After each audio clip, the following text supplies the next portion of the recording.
अंबेडकर पे आते हैं और अंबेडकर के बारे में देखते हैं या ज्योतिबा फुले के बारे में देखते हैं कि उनके बारे में क्या नैरेटिव खड़ा किया गया, तो ये देखिए कि इनको कहा जाता है कि बड़ा छुआ-छूत होता था इनके साथ और कई बार जो है आजकल भी कई लोग आ जाते हैं ये कहने के लिए कि जैसे ही उसे पता चला कि मैं तो छोटी जाति का हूँ, तो उसने मेरी कंपनी छोड़ दी।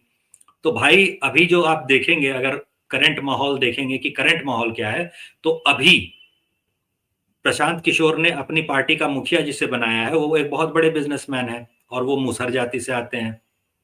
पार्टी का प्रेसिडेंट जिसे बना रखा है इसने प्रशांत किशोर ने। अगर ज्योतिबा फुले का देखेंगे कि ज्योतिबा फुले करते क्या थे, तो ज्योतिबा फुले अपने टाइम के सबसे बड़े ठेकेदारों में से एक थे। पुणे के दर्जनों मकान और पुणे के ही नहीं, पुणे के अलावा मुंबई के भी दर्जनों जो मकान और पुल होते हैं, सरकारी पुल वगैरह जो होते हैं, इनका ठेका ज्योतिबा फुले के पास होता था और ज्योतिबा फुले ने ये निर्माण किए थे।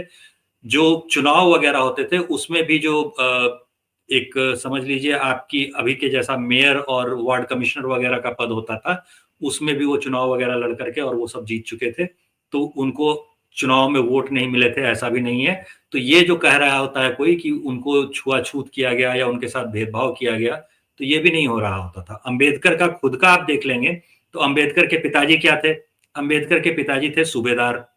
उस समय अंग्रेजी सेना में जो सबसे बड़ा पोस्ट कोई हिंदुस्तानी ले सकता था, कोई अंग्रेज होता तभी वो कर्नल या मेजर हो पाता। हिंदुस्तानी भारतीय जो था, वो मैक्सिमम जिस रैंक पे पहुँच सकता था, वो मैक्सिमम रैंक था सूबेदार। तो सबसे ऊँची जो पोस्ट होती है, उस ऊँची पोस्ट पर वो थे। उस ऊँची पोस्ट पर भी वो क्या थे? क्या वो बंदूक लेकर के लड़ने वाले सिपाही थे?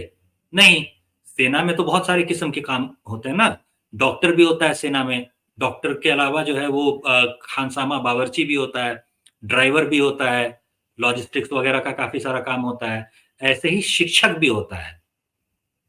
तो अंबेडकर के पिताजी जो थे ना, वो शिक्षक थे, टीचर। तो ये अगर कह रहे हैं आप कि शिक्षा नहीं मिलती थी, शिक्षा देने में भेदभाव किया जाता था, तो यहाँ भी आप झूठ बोल रहे हैं।